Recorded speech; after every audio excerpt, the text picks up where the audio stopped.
Welcome to my messy library. Let's talk about writing.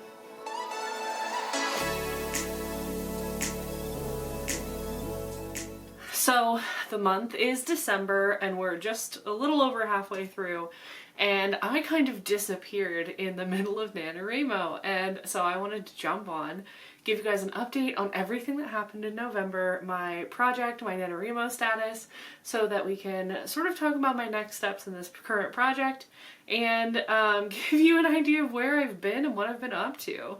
So, the month of December, I had committed to doing weekly vlogs for this channel, talking about my writing process during the NaNoWriMo month. And I was really excited about that, and I completed the first vlog, right? In the first week of NaNoWriMo, I hit 25,000 words. Super proud of it. I'm also super proud of that vlog. I think it's a really fun time, so if you haven't watched it, definitely check it out. But after that first vlog, I actually completed the footage for the second vlog, so I did vlog throughout the whole second week of NaNoWriMo, my whole writing process. But I did get sick right at the end of that second week, so I hit 50,000 words on the 16th of November. And about a day before, my daughter started getting sick, and the day after that I also got sick. Luckily it wasn't, anything serious. It was just a pretty standard upper respiratory thing, sore throat, all of that stuff. But it meant I actually lost my voice, or at least enough of my voice that I couldn't spend it on making vlogs. So over that, that 2 weeks almost, I didn't really have a voice. So I kind of stopped vlogging because there wasn't much I could do or say while still trying to preserve my voice for things like work and parenting. So, so as my summary for November, I hit 50,000 words on, like I said, the 16th of the month of November. And I was really excited about that. I did win NaNoWriMo because I did hit that number, and that's super exciting. I'm very proud of my consistency with that, and being able to set that goal and achieve it early in the month was really exciting. And because of the way that I had planned NaNoWriMo, I had actually planned on giving myself 2 days off for the Thanksgiving holiday.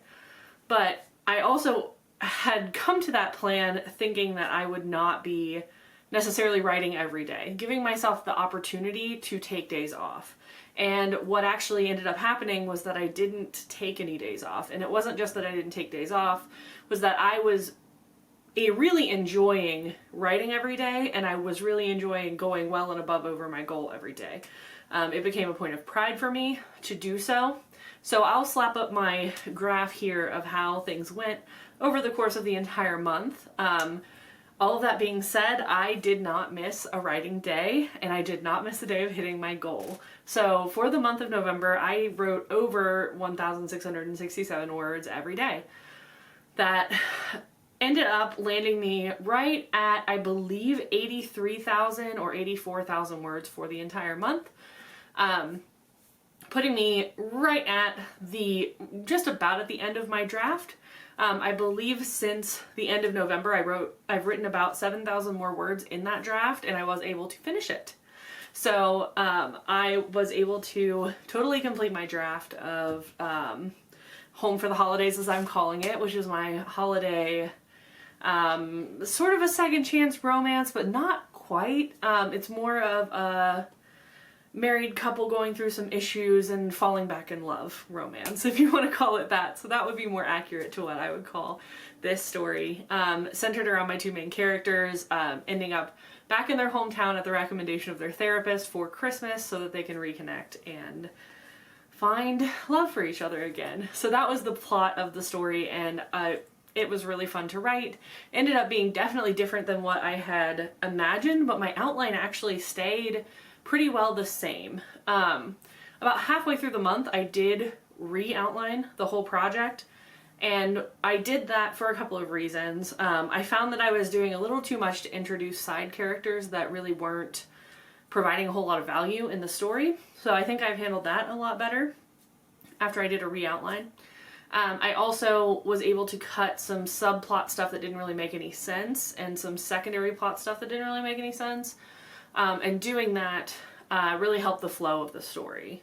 So that is where I'm at with that story right now. The first week of December, I did finish the draft. So I hit 90,000 words in the draft, and then I had decided in that re-outlining process to cut probably about 4 or 5 chapters that I had already written at the beginning of NaNoWriMo. So I cut those out, and I ended up at the 83,000 word mark.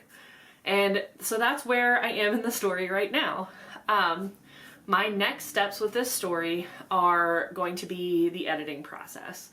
So the first step of editing that I plan to follow is to take a break from the story. So I'm not touching it, I'm not thinking about it. Well, I can't say I'm not thinking about it because any story you write is kind of always there. But for the month of December, that story is just going to be sitting to the side. I'm not really going to mess with it. It's not top of mind. It's just something that I know I'm going to come back to. Then in the month of January, I will be doing what I'm calling creating an editing plan. So I will reread the story. I'm likely going to do that through audio so that I don't want to go back and fix grammatical issues and things like that quite as much. Listen to the story, make notes on things I want to change, get a good idea while I'm listening of character arcs, plot arcs, things that I don't think really work in the context of the story, or plot lines that don't make sense, that kind of thing.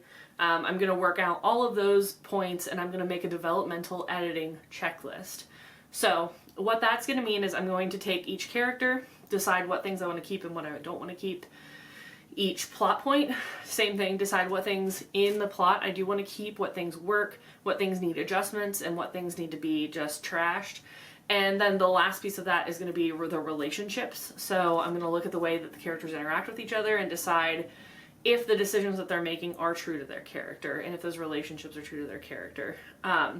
So I'll be focusing on those things as well as setting. Setting is another thing.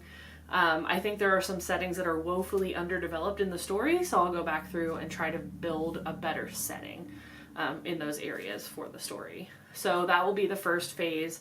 In January, we'll just be listening to the story and building a list of developmental edits that I want to execute. Then the next step from that will be executing those edits. So throughout the months of probably from February until April or May, I will be going through that first draft and probably rewriting. If I'm totally honest, it will probably be a side-by-side where I put up my first draft on this side, and then on this side I will have a blank sheet, and I'll take over the things I want to keep, and then I'll write in the things I want to, redo. And I'm totally happy with that. I think that that's going to work really well, because I do think there's a lot of good writing in my draft, but I think there's a lot of bad writing and bad decisions there too. So being able to see what I've written will help me finish out that first draft. And then once the first draft's done, I have a list of a couple of close friends and probably maybe some family members who are willing to read that first draft and give me feedback, and then I will do another round of edits after that. My goal by the end of the year is to have this story through that second draft and ready to query, hopefully in the October-November time, mainly because it is a Christmas story, or a story that happens in the Christmas era, and I would really like to, give that context to an agent who might get the story in their inbox and actually want to read it. I think it would be nice to read the story in sort of the season that it happens. I think that would be make it much more impactful.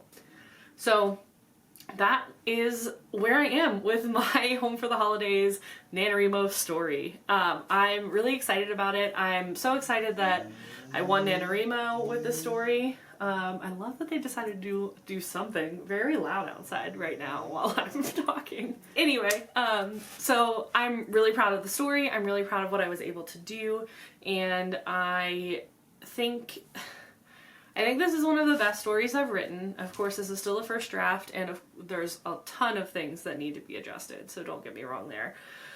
But I do think it's the most sound story I've ever told from start to finish. This is the first story I think I've ever written that has a real ending, which I'm pretty proud of. It has a satisfactory ending. It has an epilogue that's really cute, and I think everyone will love a lot. And so I'm really excited about the way the story has gone. I'm really proud that I got all of the badges that NaNoWriMo offers in terms of the automatically applied ones. So I'll pop that on the screen right now so you can see what all badges are offered. I was able to achieve all of them this year, and I'm really proud of that. That was not something I had in my mind to set out to do, but I did it, and for that I'm just super proud. So I'm sorry that I stopped vlogging halfway through the month, but I promised they would not have been fun vlogs to watch. It was a lot of nose blowing and couch laying and just generally not doing much because I was really sick. So wasn't super fun, but I did get my writing done and I'm really, really awesomely proud of that. So thank you so much for joining me and coming to my messy library, and I will talk to you next time.